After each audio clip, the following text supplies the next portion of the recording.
Buenas noches, bienvenidos a Conexiones de jueves 12 de enero de 2017. Saludos a usted que nos acompaña a través de la transmisión abierta de Canal 23 en los 4 departamentos de la zona oriental de nuestro país. También a quienes nos sintonizan a través de las redes sociales. El fanpage de Will Salgado, Twitter también que estamos transmitiendo totalmente en vivo y la opción también que tiene a través de los servicios de cable de Tigo y Claro a nivel nacional.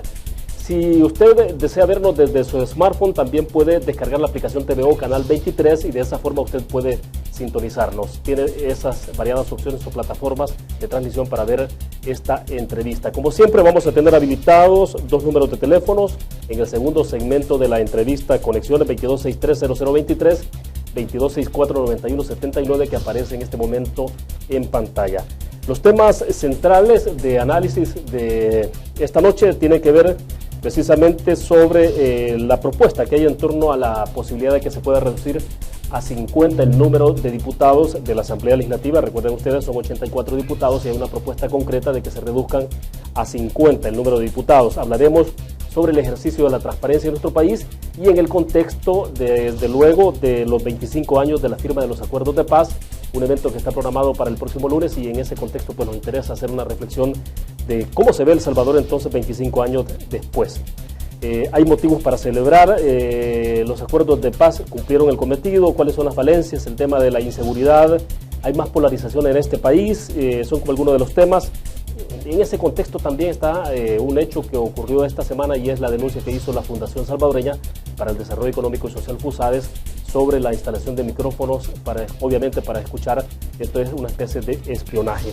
Pero bueno, queremos agradecer esta noche que nos acompaña en nuestros estudios Paul Steiner, él es representante de Democracia Limpia. Paul, buenas noches, bienvenido, un gusto. Gracias por invitarme, William, es un placer estar contigo.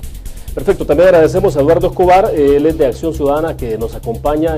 Bueno, ambos son habituales en esta entrevista. Eduardo, bienvenido, buenas noches. No, gracias, un gusto estar con usted y con Paul también. Bien, antes de iniciar, recuerdo a ustedes nuestro patrocinador principal de Conexiones, Almacenes Bomba, la explosión de precios bajos, 19 sucursales a nivel nacional. Usted encuentra sucursales en el occidente, en la zona central, paracentral y en el oriente de nuestro país. Bueno, dicho esto, para comenzar, Paul, hablemos, antes de pasar al tema de acuerdos de paz, me interesa entonces que reflexionemos sobre la propuesta de 50 diputados. Y uno dice, bueno, ¿por qué? Bueno, hay 84, 50, ¿por qué 50? ¿Por qué no 55? ¿Por qué no 65 diputados? Y hablar un poco de cuál es el tema central sobre esto, sobre todo porque ha habido quienes han planteado que lo importante en torno a los legisladores es la calidad del legislador, qué es lo que hace cada legislador y no necesariamente el número. Pero bueno, por favor. Sí, creo que se ha confundido un poco desde que lanzamos la propuesta y la presentamos a la Asamblea Legislativa el jueves de la semana pasada, junto con Félix Ulloa, Rómulo Rivas Blanco del Movimiento Independiente Pro Reforma Electoral y Antonio Funes Araujo. El morbo de, sí, por favor, reduzcamos los diputados, es probablemente lo que ha logrado tal vez un poco de la atención del pueblo. Tiene bastante empatía, ¿no? Totalmente. O sea, yo creo que igual que la UCA sacó y eso que no el 91% de la población quiere la Comisión Internacional, yo creo que aquí tendríamos el 99% de la población quiere una reducción de diputados. ¿Es una propuesta popular, populista o cómo sería entonces? Al contrario. A ver. En el año 2000, Félix Ulloa presentó una demanda de inconstitucionalidad por el artículo 12 del Código Electoral, donde se creaba una plancha nacional con 20 diputados adicionales. Es más, Vox Populi en ese momento era que básicamente esos eran puestos para los secretarios generales de los partidos y todos los demás directores que no habían conseguido chamba. En el año 2002, la Sala de lo Constitucional falló a favor de la demanda de Félix y declaró el artículo 12, donde se establecía la plancha, inconstitucional. Pero voy a usar una frase de Félix porque me encanta la palabra, que en ese momento, el día antes de ese fallo, no sé cómo se enteraron que el día siguiente iba a salir, la Asamblea Legislativa hizo un gatopardismo, esa es la frase que me encanta, me fascina. Yo lo llamo chanchullo, pero él lo llama gatopardismo. O sea, madrugaron, se anticiparon a la... Se anticiparon un día, qué precisión, ¿verdad? Y lo que hicieron fue deshicieron el artículo 12 y movieron los 20 al artículo 13. y luego arbitrariamente los distribuyeron en los 14 departamentos, manteniendo los 84 diputados porque recuérdense que en el 91 solo habían 64. Este artículo 12 lo subía a 84, ¿verdad? Y en el 2002 ese artículo 13 los mantiene 84 y los distribuye arbitrariamente. Shafiq Handal junto con creo que Walter Durán y Humberto Centeno en ese año 2002 consultaron con Félix y prepararon su propia demanda contra el artículo 13, porque obviamente distribuir arbitrariamente es contra la Constitución. En este momento es arbitrario, tal cual está. Sigue arbitrario. ¿Por qué? Porque la Constitución pide que la base del proceso electoral sea la persona. Eso significa que la proporcionalidad de personas que son representadas por diputados debe ser establecida en relación a los habitantes, no los departamentos, no la tierra. Entonces, ahorita tenemos 84 diputados electos en base a la tierra. Sobre la base geográfica. Sobre la base no geográfica, correcto. Y esa es la clave, geo versus demo, y demográfica es lo importante. Entonces, desde entonces, la Asamblea Legislativa no ha hecho nada. Ya son más de 14 años que no han resuelto el problema, los dos fallos siguen ahí. Entonces, con Félix, Rómulo y Tono, nos sentamos y dijimos, bueno, ¿qué vamos a hacer? Lo más fácil sería ir a la sala y decirles, denle seguimiento a los fallos y asegúrense que se cumplan. Pero eso lo único que va a hacer es saltarse al órgano cuya labor es legislar y quitarle la oportunidad de corregir su propio problema.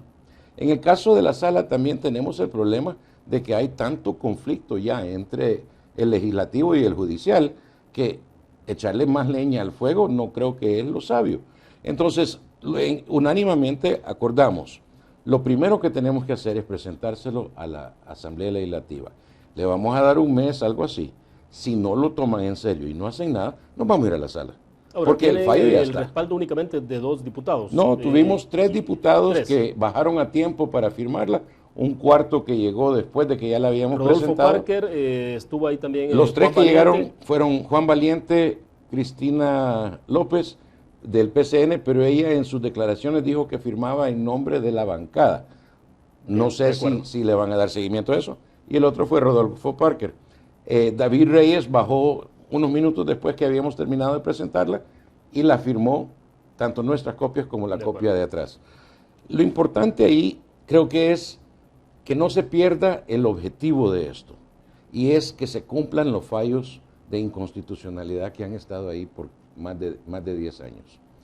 Lo importante aquí no es que adopten nuestra propuesta, lo importante aquí es que se debata, lo importante aquí es que hagamos una verdadera reforma al Código Electoral que cumpla con la proporcionalidad y la representatividad de la Asamblea Legislativa. ¿Por qué? Porque es lo que llaman el órgano más importante, es la Casa del Pueblo, es donde la ciudadanía va a ser representada en su voluntad. De acuerdo. Ahora bien, sí, porque me interesa conocer la opinión de Eduardo. Eduardo obviamente no está dentro de la iniciativa, digamos, de manera oficial respaldándola, pero no sé, Eduardo, ustedes han analizado la propuesta. ¿Cuál es el planteamiento que ustedes tienen como Acción Ciudadana? Como Acción Ciudadana no hemos hecho unificar un criterio sobre la posición respecto de la reforma. A título personal, en este caso, si bien yo apoyo muchas de las iniciativas que Paul promueve, pero en este caso sí no estoy de acuerdo con esta propuesta por varias razones, y son razones técnicas, no son razones antojadizas. En primer lugar, ¿Tiene que ver con el número de diputados o es con el fondo de la propuesta? Con todo. Tiene con todo. A ver, rápido entonces. Sí, rápido. En primer lugar, los 2 fallos de la Sala Constitucional a esta fecha sí están cumplidos desde mi perspectiva. ¿Por qué? Porque la Sala lo que dijo en aquel momento era que era inconstitucional que se eligiera siempre por medio de la plancha.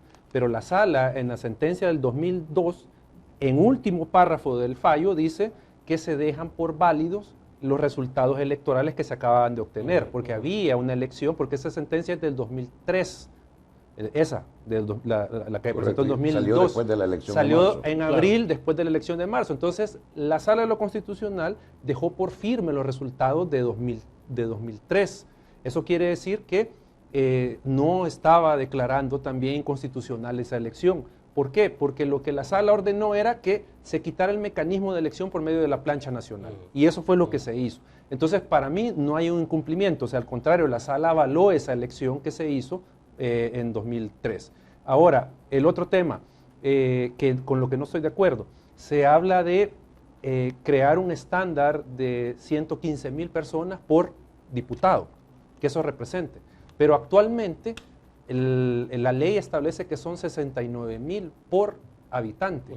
Entonces eso quiere decir que estamos ampliando ese margen, esa proporcionalidad entre el ciudadano, los ciudadanos y el diputado. O sea, estamos haciéndolo más grande. ¿Y cuál es el efecto de eso? Se hace más difusa la representación. O sea, porque estamos llevando a un grupo poblacional mucho mayor una cantidad de diputados que al final el vínculo que tiene que existir de cercanía se hace más difuso porque vamos a pasar a más diputados. Y el último punto que yo cuestiono de la propuesta es el que tiene que ver con ya operativizándola, sacando con los resultados de 2015, con los votos válidos de cada partido, nos resulta que en unas circunscripciones se van a necesitar mucho más diputados, mucho más votos para obtener un diputado. O sea, va a crear una distorsión mayor de la que tenemos, porque actualmente tenemos más o menos en algunos casos se necesitan 16,000 votos para obtener un diputado y en otros tenemos 33,000. Desde tu perspectiva, entonces, ¿es mejor tal cual está? No quiero decir de que sea bien los 84. Entonces, lo que estoy diciendo es que al menos la propuesta, con lo que se ha dicho que supera los problemas, no lo hace. O sea, la distorsión de la representación se mantiene, pero en lo que sí estoy de acuerdo con lo último que dijo Paul, hay que entrar al debate de cambiar los departamentos que dejen de ser circunscripciones. Ahí está la distorsión del sistema, en que son los departamentos. Ya. Entonces ahí tendríamos que crear nuevas circunscripciones partiendo de los grupos poblacionales asentados en diferentes municipios, por ejemplo. Anoche estuvo... Solo un comentario ahí, si me permites. Rápido. Mira qué bonito que hace, ¿qué? ¿Un mes? Nadie discutía este tema, mucho menos nuestros diputados. Y en una semana, 2 semanas, de repente está en boca de todos. Tenemos abogados expresándose, tenemos partidos políticos dándose color, tenemos otros. El viernes de la semana entrante, a las 6 de la tarde, en el Teatro FEPADE, tenemos un foro ciudadano donde van a haber representantes de todos los partidos políticos, diputados, van a haber catedráticos. Te invito porque me encantaría tu opinión ahí en la audiencia. Va a haber un magistrado que estuvo en el fallo, en los 2 fallos, y otros constitucionalistas. Y yo invito a todo aquel que quiera que llegue, porque ahí nos vamos a informar, ahí vamos a continuar el debate y vamos a poder realmente explorar todas las oportunidades que hay. Pero la gran ventaja es que la ciudadanía está iniciando el cambio. Paul, cuando comenzamos la entrevista preguntaba, no preguntaba, dejaba el planteamiento hecho en términos de esa discusión que hay sobre cantidad y calidad de legislador. Yo creo que hay una mezcla de los dos. ¿Cómo hacer para lograr eso? Es decir, si se reduce a 50 diputados, ¿cómo hacer que efectivamente esos 50 diputados sean de calidad y no necesariamente ocurra al revés? Creo que hay elementos de cantidad que impactan también en calidad, pero yo creo que el código electoral por sí solo no es el único que protege la calidad o que trata de lograr la calidad del diputado. Una de las cosas que Acción Ciudadana ha hecho muy fuerte, y aplaudo fuertemente eso, es el hecho de la transparencia en el financiamiento de partidos políticos. Porque si no tiene un padrino que le financió la campaña y que le exige actuación acorde, es mejor calidad de diputado. La otra cosa es la ley de partidos políticos, que desafortunadamente fue escrita por los mismos partidos políticos. ¿Por qué? Porque entonces se hicieron el saco, se hicieron el saco como lo querían, ¿verdad? Pero lo importante ahí es, la jurisprudencia de la sala es bien clara, y creo que Eduardo no me va a dejar mentir. Democracia interna, representatividad del afiliado y transparencia en su financiamiento, no solo en cómo le entra, sino que en cómo lo gasta. Entonces, eso te va a ayudar a asegurar que cada partido político saque mejores diputados. Y eso te va a mejorar la oferta cuando llegues a votar. Pero el tema de hacer circunscripciones más grandes, para darte un ejemplo, la Unión ahorita solo vota por 3. Correcto. Pero bajo la propuesta nuestra de la circunscripción de Oriente, votaría, creo que son por 11. Entonces, al tener más oportunidad de escoger, tienes más chance de escoger uno menos peor que lo que tendrías si solo tuvieras 3. Soy cínico porque tenemos bastante historial de cinismo, pero yo creo que el punto ahí es, si la oferta es mejor, vas a escoger mejor. Si las leyes de partidos políticos, transparencia en financiamiento, etcétera, se cumplen, vamos a tener mejores candidatos. Y si nosotros, como ciudadanos, nos informamos un poco más y nos volvemos un poquito más ciudadanos, escogemos mejor también. Ya. Anoche estuvo con nosotros acá en los estudios, en este mismo espacio, Norma Guevara, la coordinadora o de jefatura, más bien jefe de fracción del FMLN. Evitó comprometer, digamos, comprometerse con un sí o un no sobre esta propuesta y tampoco a su partido, pero decía, bueno, ella es presidenta, debo entender, de la Comisión de Asuntos Electorales, ¿no?, en la Asamblea Legislativa. Por lo tanto, este tema pasará a discusión.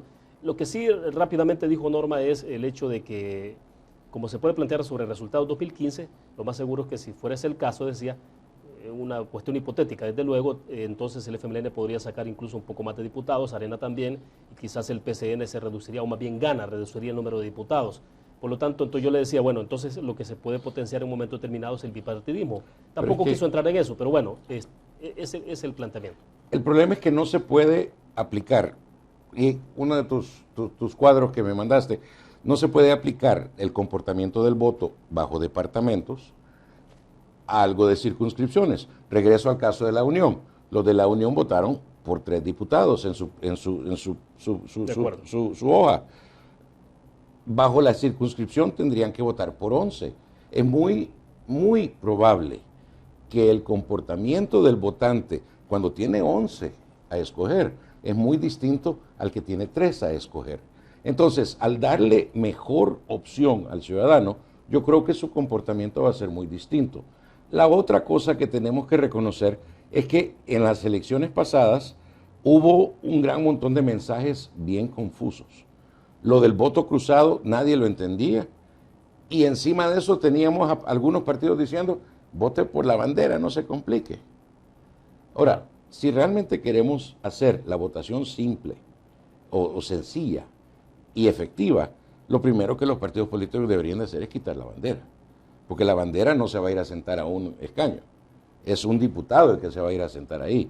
Y decir que le vamos a poner el orden al ciudadano para el que quiere ser cómodo, es más decirle, mire, vote ciego. Yo creo que lo importante aquí es que, junto con tener el derecho de votar, al ser dueño de un DUI, tenemos un deber. Y esto, estar con abogados me lo enseñó. O sea, el derecho y el deber. El deber que conlleva es ser más inteligentes y más participativos y más exigentes como ciudadanos. Y eso nos da la oportunidad de asegurar que algunos de los que pongamos ahí no sean buitres. De acuerdo, Eduardo, para cerrar el segmento y luego cuando regresemos de este corte, hablar ya del tema de acuerdos de paz. ¿Estamos simplificando el ejercicio democrático o lo estamos complejizando más? Bueno, ¿Qué está pasando? Hay que ser sinceros. El tema, por ejemplo, del voto cruzado, el tema de la despartidización de los miembros de juntas receptoras de votos y otros organismos temporales, electorales, obviamente eso lleva a una complejidad al proceso electoral. O sea, no es lo mismo la votación, por ejemplo, de diputados que tuvimos en 2009 a la que tenemos ahora. O sea, y eso obviamente nadie lo puede negar. Pero creo yo que lo que hay que resaltar ahí es que esa complejidad se ha dado porque se ha buscado mejorar, por ejemplo, la libertad del voto del ciudadano. O sea, hay que poner en la balanza si al final lo que se llama complicación pesa más que, por ejemplo, que el ciudadano tenga la capacidad de elegir a sus representantes de una mejor manera. O que, por ejemplo, si bien se le complica el escrutinio al Tribunal Supremo Electoral, pero si eso pesa más que la ciudadanía pueda optar dentro de toda la gama de diputados que se ofrecen en esa circunscripción, optar por los que él quiere, independientemente de los partidos políticos a los que representa. Bien, perfecto. Debo hacer una pausa comercial. La primera, cuando regresemos tendremos habilitados los 2 números de teléfono para que ustedes participen con el comentario o la pregunta para nuestros invitados. Antes de cerrar, les recordamos a ustedes, Almacén de Bomba, la explosión de precios bajos con 19 sucursales a nivel nacional. Ya regresamos.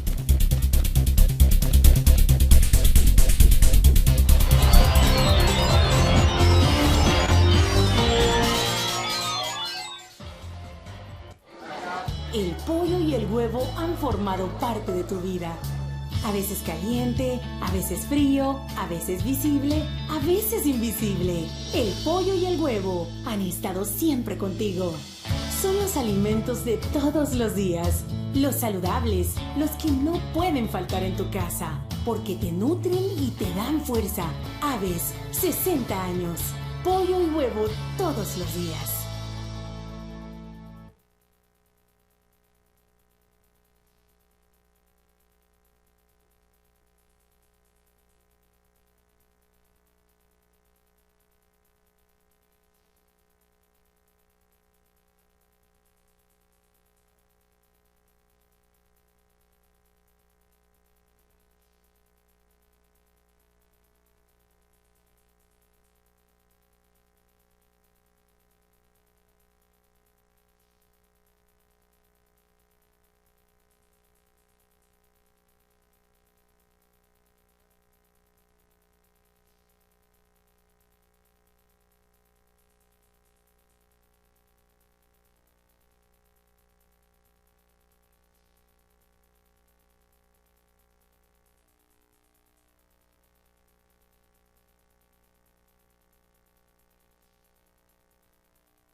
A esta hora recordamos a ustedes que tenemos habilitados los 2 números de teléfono para que marquen acá a nuestros estudios acá en San Salvador, 22630023, 2264-9179, estarán apareciendo en pantalla. Paul Steiner de Democracia Limpia y Eduardo Escobar de Acción Ciudadana son nuestros invitados esta noche. A ver, ya hablamos sobre los 50 diputados, ¿no? La propuesta que hay sobre esto, pero me interesa ahora que hablemos sobre el tema de acuerdos de paz. Y Paul, en el contexto de los acuerdos de paz, ¿cómo se perfila el ejercicio de la transparencia, el desarrollo, digamos, en cualquier democracia lo que se perfila es y lo que se busca siempre es que hay democracia en la medida que también hay transparencia y eso está vinculado? Entonces, ¿qué ha pasado en 25 años en este país? Creo que en relación a democracia, probablemente es una de esas cosas como hacemos los salvadoreños, lo dejamos al último minuto, ¿verdad? Tal vez los últimos 2 o 3 años han sido donde realmente la transparencia se ha estado viendo. En relación a los acuerdos de paz, yo me remonto a noviembre de 2015, que fue cabal antes de los 24 aniversarios, y la publicación por el PNUD del reporte multidimensional de pobreza. 5 categorías muy sencillas y muy similares a las 5 obligaciones del Estado en la Constitución de entregarle al ciudadano. Y en resumido, para no tomar mucho tiempo, más del 98% de hogares salvadoreños sufrimos al menos una dimensión de pobreza. Transparencia sería que para el año 2016 hubieran publicado en noviembre el resultado de 2016, pero no se atrevieron, porque sabían que iba a estar peor. Y ahorita ese reporte está engavetado. Pero imagínate, más del 80% de hogares salvadoreños con problemas de educación de adultos. Más del 60% de hogares salvadoreños con privaciones de libertad por problemas de inseguridad. Eso, y puedo continuar, pero ese es el resultado de 25 años de paz. De acuerdo. Hago la pausa con usted, después hablamos con Eduardo, porque Nidia Díaz también ha dicho en declaraciones al diario de hoy, y es lo que tenemos proyectado acá, dice, uno de los déficits más grandes de los acuerdos es la falta de una cultura de paz. Bueno, hemos tenido o no paz en este país en 25 años. Después lo platicamos, Eduardo, porque vamos a ir a nuestro teléfono que tenemos habilitado en este momento. Les pido a ustedes de favor, a nuestros televidentes sin duda alguna, que le bajen volumen al televisor para que nos escuchemos a través del auricular. Buenas noches, ¿de dónde nos llama? Buenas noches, de aquí en San Salvador. Adelante, le escuchamos. Sí, una pregunta ahí a Paul Steiner. Sí. Yo le quería preguntar a él, como analista que es, como el único analista político en nuestro país, que de verdad, él conoce la realidad de los salvadoreños, cómo vive desde la gran ciudad hasta lo rural, porque él es lo que es y sabe a dónde está parado y a dónde está sentado ahorita. Entonces, mi pregunta es que hasta ¿cómo se llama? Benito Lara dice que aquí no hay paz. Ahora dice, él mismo dijo que han muerto 82.760 personas en 16 años, del 2000 para acá, en 5.856 días, dice. Y en la guerra solo murieron 72.000 personas. O sea, mi pregunta es, claramente, ¿qué estamos celebrando? ¿La muerte de estas 82.000 personas? ¿O estamos celebrando, ¿cómo se llama? Solo por gastar ahora ya son 2.4 millones, porque allá por el aeropuerto hicieron uno que costó como $400,000 ahora un pedazo de hierro que hicieron. Claro. Entonces, es triste ver cómo se está malgastando el dinero de nosotros los salvadoreños. Bien. Entonces, qué barbaridad, admirable. Por eso es que a nosotros los salvadoreños ya no los quieren ni entrar ni en Centroamérica. ¿Sí? Fui a Nicaragua y me dijeron, ¿y usted es salvadoreño? Sí, lo vamos a detener 15 minutos para interrogarlo, a darnos cuenta de que yo soy empresario. Y yo me asusté, dije yo, ¿y qué he hecho yo?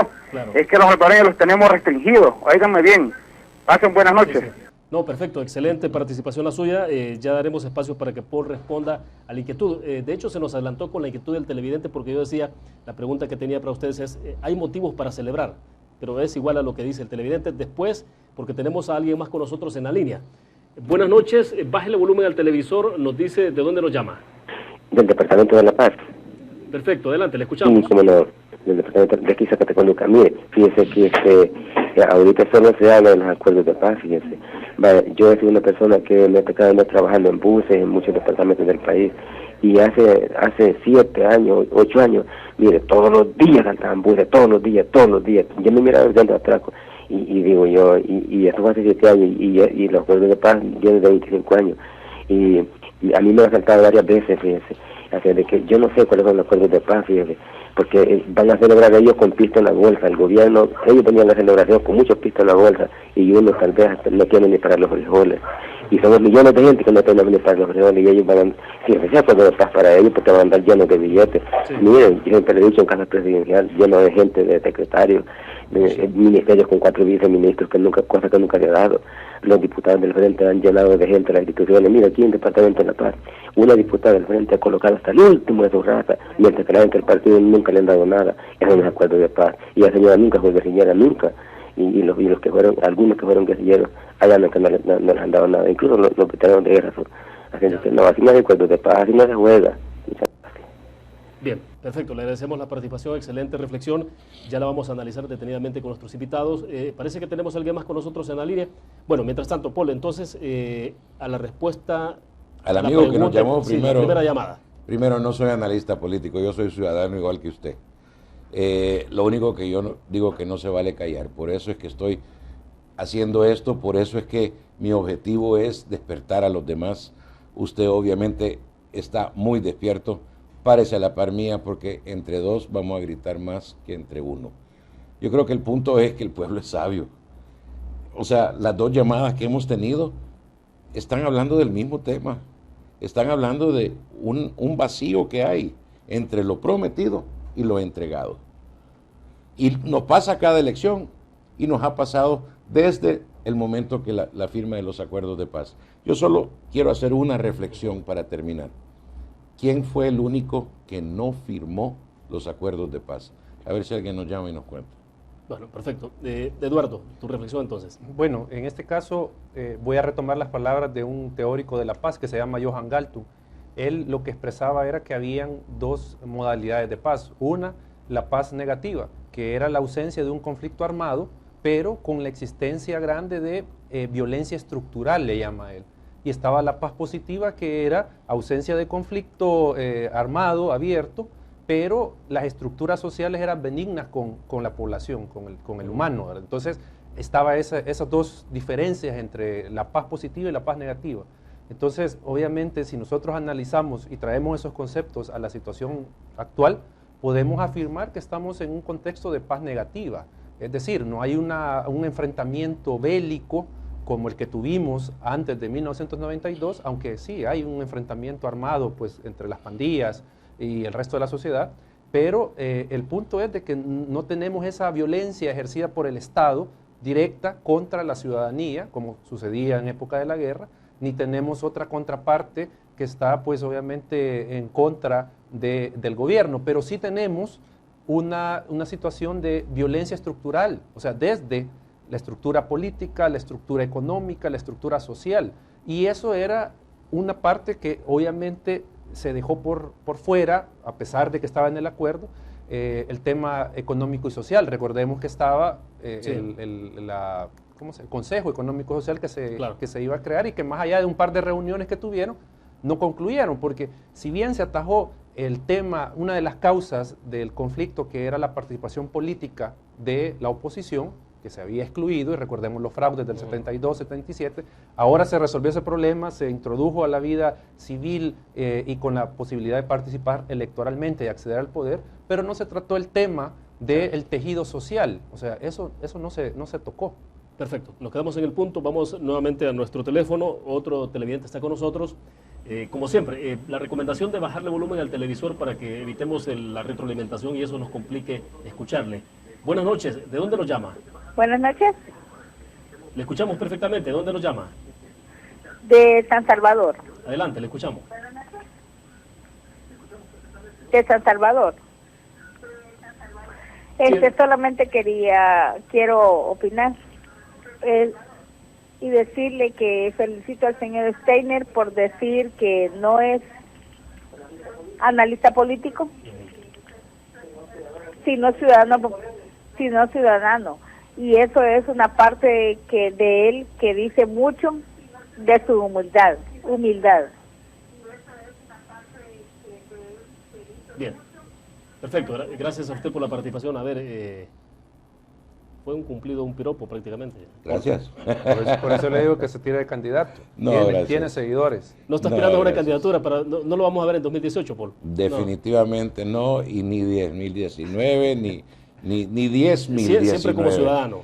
Yo prefiero quedarme de este lado. Creo que mantenerlos honestos es probablemente una mejor labor que unirme a la clase política. Prefiero estar de este lado vigilando. Quiero reiterar sobre la pregunta entonces que se hacía en algún momento. ¿Hay motivos para celebrar o no el próximo lunes? Y la otra pregunta, porque creo que es importante reflexionarla, es ¿no se está sobredimensionando también el cumplido, el cometido de los acuerdos de paz y atribuyéndosele más de lo que realmente, para lo que fueron creados en aquel momento hace 25 años, Paul? En Roma tenían los juegos de los gladiadores y piensan que darle show, darle un carnaval, darle un concierto es una manera de darle un poco de relajamiento y de diversión al pueblo. Yo definitivamente estoy más del lado de Dagoberto Gutiérrez que del lado de los que nos gobiernan ahorita, porque Dagoberto lo pone bien claro. Tenemos un estallido social que hemos tenido ya por más de 10 años. Un estallido social causado por problemas económicos, causado por opresión política, ya no opresión violenta y opresión militar. La opresión que tenemos ahora es política, a través de las leyes, a través de la corrupción, a través de los chanchullos.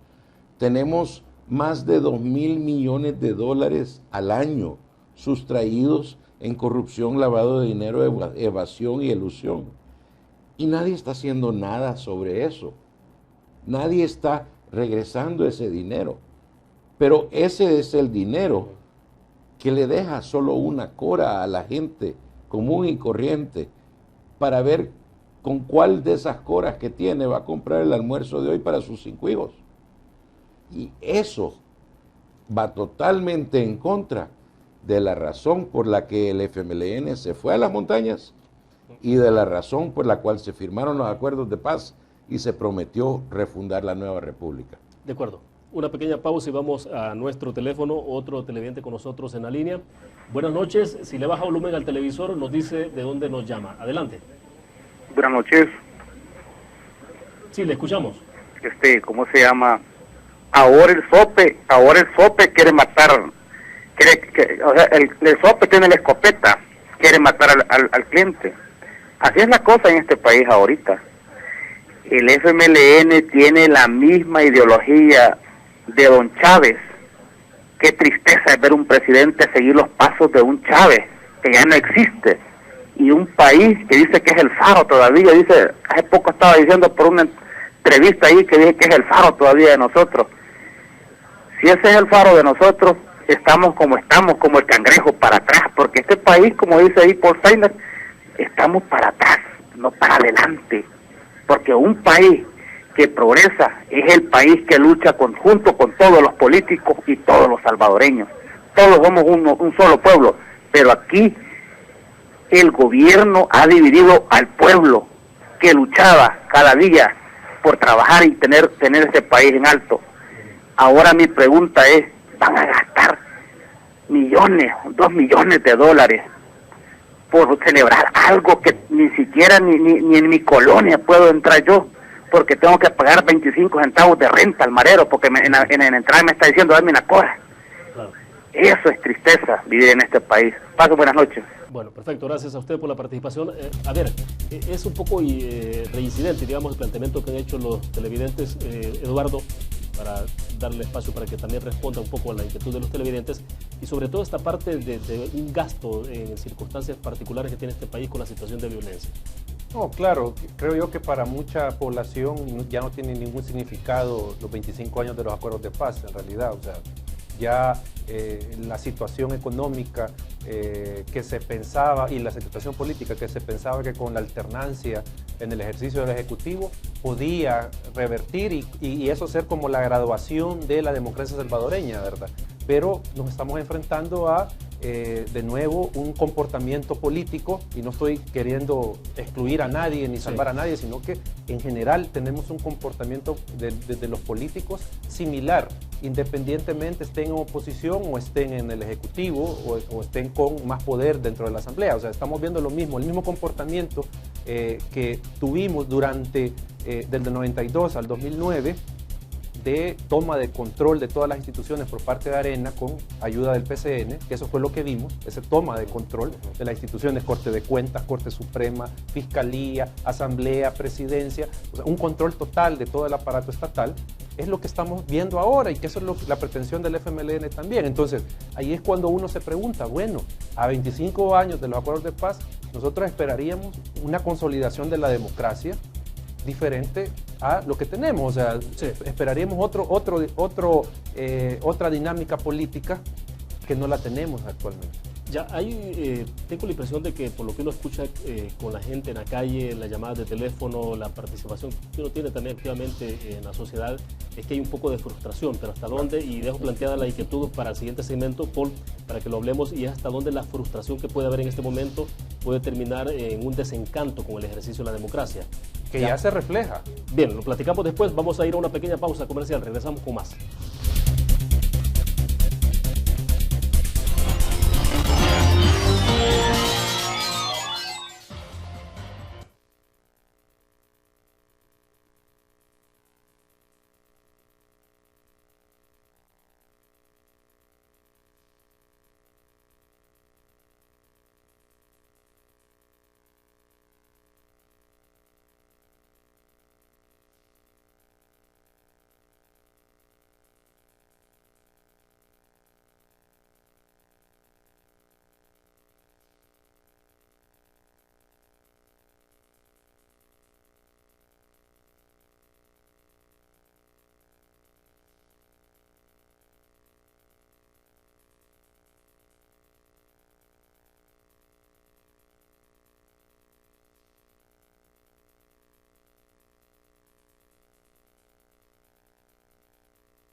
Bien, estamos al cierre de conexiones. A ver, Paul, entonces, yo utilizaba una palabra, pero decía yo, si no había un poco de algún nivel de frustración, porque cuando en el corte comercial recordamos con Eduardo también la encuesta Latinobarómetro, Latinobarómetro era, ¿no? La encuesta de la POP que se hace cada año, ¿no? A nivel latinoamericano, y se mide ahí un poco de cuál es la percepción que tiene la población sobre el ejercicio de la democracia, la institucionalidad, el Estado de Derecho, etcétera. Y sí, lo que uno ha notado a lo largo de los últimos quizás 10 años es que cada vez más hay menos adeptos a la democracia, ¿ya? Y se va abriendo otras brechas bastante complejas que pueden quizás incluso abrirse a la posibilidad del autoritarismo. ¿En qué punto estamos, Paul? Tengo año y medio de estar viajando alrededor del país, hablando con gente, tratando de despertarlos sobre el problema de la corrupción y la impunidad. Y yo estoy convencido que no es frustración. Yo estoy convencido que es un desencanto total, un enojo que yo siento cuando voy. Estuve en San Miguel, en la Univo, en julio del año pasado, a final de junio, dando una charla a estudiantes de la universidad. Y es que era un enojo que se oía de los jóvenes, que los jóvenes son los más tranquilos. Enojo de que tienen que pagar una cora para entrar a sus colonias, enojo de que no pueden ir a dejar a la novia a su casa en la noche, claro, después de la cita, porque es de una pandilla diferente, enojo a que van a salir de la universidad, se van a graduar y tienen dos opciones, o se van para el norte o agarran trabajo de vendedor, porque de su carrera no van a encontrar. ¿Estudiar para qué? Claro. El problema es que estamos tratando de medir la democracia. El problema de la democracia el problema del país no es la democracia, es la república. La república se basa en el uso de la democracia y el Estado de Derecho para que las cosas funcionen para el ciudadano. Y son 5 cosas sencillas: la salud, la cultura, la libertad, el bienestar económico y la seguridad social.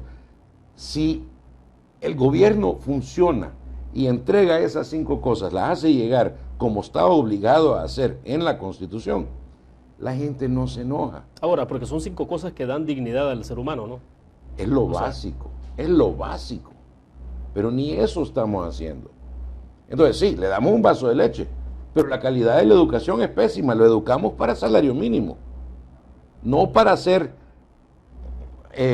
un especialista en robótica, no para ser ¿cuántos contadores tenemos, por Dios?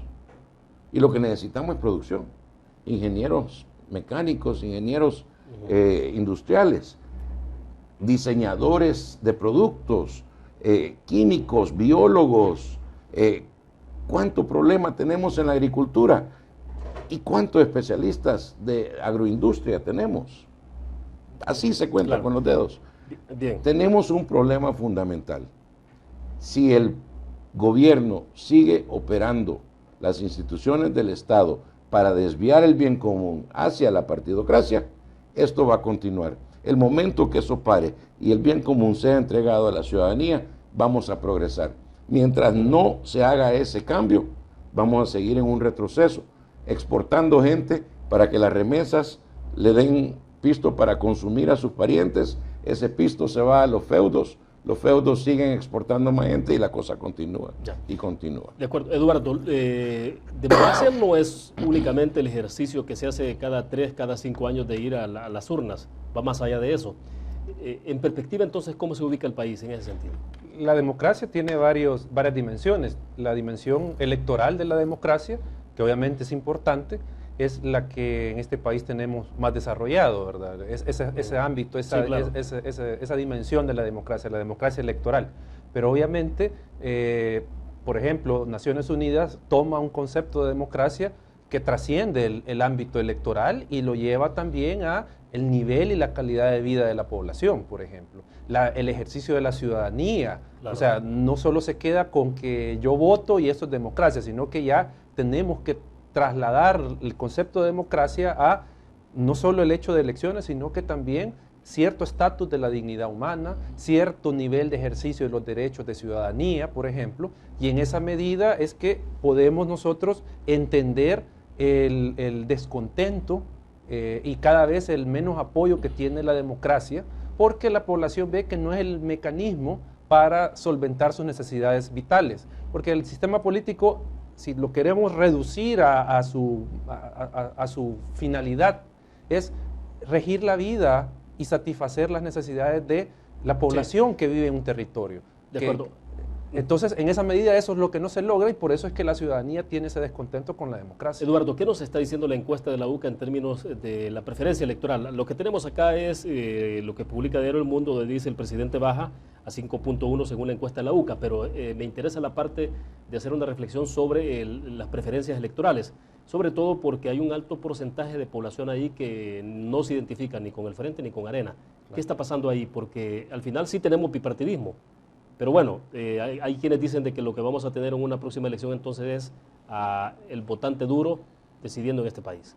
Es que eso es lo que ha sido. O sea, tenemos un partido que se llama Por Ninguno, que es el que tiene casi el 50% de la votación, que es el que se refleja en la encuesta.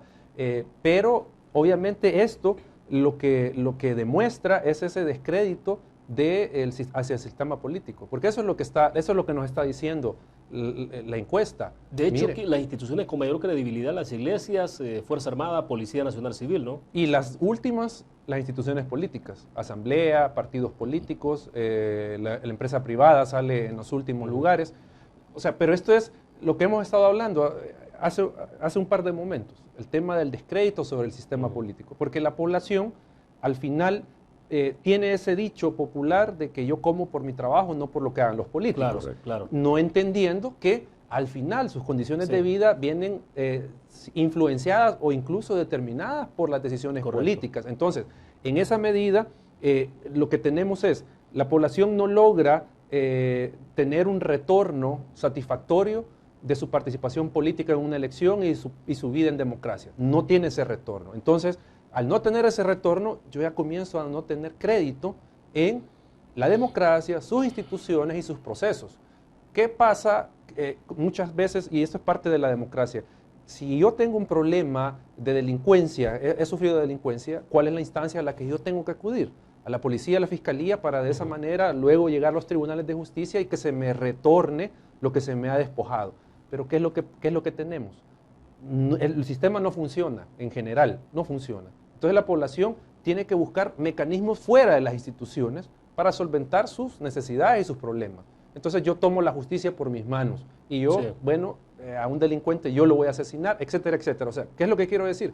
Que la dinámica política, el actuar de los políticos, lleva y suma al descrédito con la democracia, instituciones y procesos que hay dentro de la democracia, y nos revela eso, que la gente no está interesada en votar y no votaría por ninguno de ellos. La opinión, Paul, sobre el tema de encuestas, bipartidismo... 18% Arena, 18% FMLN, los demás no cuentan, 62% en contra del FMLN y de Arena, 70%... ¿Usted lo ubica en contra? En contra. O sea, 62% están en contra de ambos partidos principales, en todo momento, y 72% en contra de cada uno. Hay que ver los números como son y hay que entenderlos. ¿Qué significa eso? Y este es tal vez un mensaje para Mauricio Interiano y para Medardo González. Cuando el 72% de la población está en contra de ustedes, es porque ustedes están haciendo las cosas mal. ¿Están desconectados? Están desconectados. El 72%, 3/4 de la población no confía en ninguno de ustedes dos, ni en sus partidos. Cambien. Escuchen a la población, comiencen a reconocer que el trabajo de un partido político es expresar la voluntad de la población, no expresarle a la población su voluntad. Cuando ustedes entiendan eso, este país va a progresar. Tengo una inquietud sobre el tema estrictamente de porcentajes de los partidos mayoritarios, FMLN y Arena.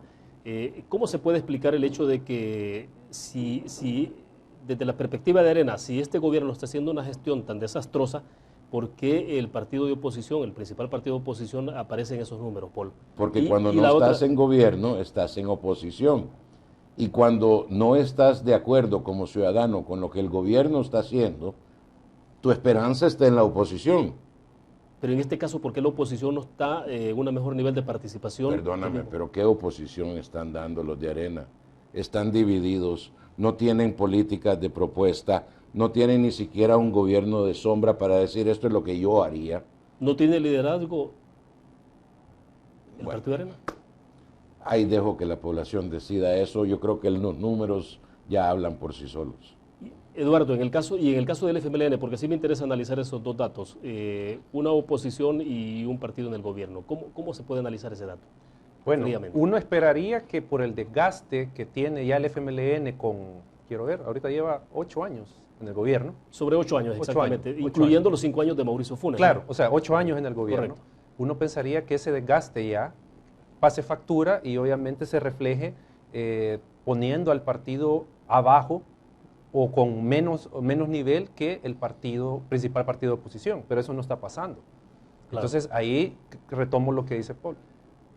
O sea, en todo caso podría pensarse de que para mí es ya el descrédito de la población hacia los partidos políticos, porque recordemos que Arena tuvo 20 años en el gobierno y probablemente eso todavía no se le olvida a muchas personas. O sea, que ya probaron, por decirlo de alguna manera, ya probaron con un partido, no resultó, prueban con este, no está resultando. Entonces, ¿qué opción tenemos para 2019? Una opción válida y viable. Solo la que nos ofrezca Arena y el FMLN. Y muchas Ahora, pero personas, eventualmente es el votante duro el que va a decidir. Eso es lo que, vista las cosas fríamente como están en este momento. Eso es lo que momento. pasa casi que en la elección municipal y legislativa. Nosotros tenemos porcentajes de votación que andan entre el 44 y el 50% de la población votante. Se habla de que los partidos mayoritarios tienen, ¿qué? 600,000 personas de voto duro. O sea, habría que analizar datos y obviamente tal vez los politólogos nos pueden ilustrar más en este tema, pero el punto es que los porcentajes de población nunca sobrepasan, a excepción de la presidencial, no sobrepasan el 50%. Entonces, estamos hablando de que del padrón electoral, más de la mitad de la población no ejerce su derecho y obviamente los que están vinculados con partidos políticos, ya sea porque son trabajadores estatales, trabajadores de alcaldías, obviamente tienen que ir a votar pues, por su partido, porque estamos hablando ya de una cuestión vital para ellos, que si el partido o el diputado, mantener el trabajo, pues o sea, ya entra en otro tipo de valoración. Entonces, para ir cerrando, ¿dónde aplicamos los correctivos para poder salir de esta situación, Paul? En la participación, uno de los puntos que no hemos platicado, y creo que sí se debió haber mencionado, es el hecho de que parte de esa democracia que hay que tener es la participación de la ciudadanía en la democracia. Ahorita, si tú quieres crear un nuevo partido político, tienes que hacer como hizo Fito Salume con Democracia Salvadoreña, que fue a sacar 150,000 firmas para que solo le permitieran 50,000. O sea, eso es ridículo. Entonces, mira Costa Rica, qué belleza. Con 3,000 firmas creas un partido político a nivel nacional. Con 1,500... Y al final es la población la que decide, ¿no? Exacto. O sea, si valida o no ese partido. O sea. Con 1,500 firmas creas uno de nivel departamental o distrital y con 500 a nivel municipal. Eso es facilitarle la participación a la ciudadanía. El otro día en su discurso de Salud Lulú, Obama dijo, deja de gritarle al televisor. Si querés cambiar las cosas, levántate del sofá y corre para un puesto público. Pero aquí no es tan fácil. Y hay que salir de las redes sociales. Ah, exacto, pero aquí no es tan fácil. Si alguien quiere salir de candidato independiente para 2018, casi que ya la tiene que olvidar porque le van a pedir que haga 2 campañas. La primera, ir a sacar como 12, 13,000, 14,000 firmas, que después se las van a volar un gran montón porque dicen, no, es que este firma para allá y no para acá y este otro. Al final no van a ver. Entonces, si tú excluyes forzosamente a la población de participar en la democracia, es que es como un club que nunca te dejan entrar. Eventualmente dejas de querer entrar. Bueno, perfecto. Se nos agotó el tiempo. Gracias por haber participado. Muy gentil, Eduardo. No, gracias. Con gusto. Paul. Gracias a ti. Bienvenido siempre. Bueno, terminamos de esta forma Conexiones. Mañana a las 8 de la noche estará con nosotros en nuestros estudios acá mismo Roberto Cañas y también Jorge Villacorta haciendo un análisis sobre 25 años después de la firma de los acuerdos de paz. ¿Dónde se encuentra El Salvador? Hemos dedicado la entrevista de ayer y la de ahora desde luego a ese tema también y vamos a dar seguimiento el día de mañana. Gracias a ustedes que nos acompañaron. Les dejamos con Palco Deportivo. Buenas noches.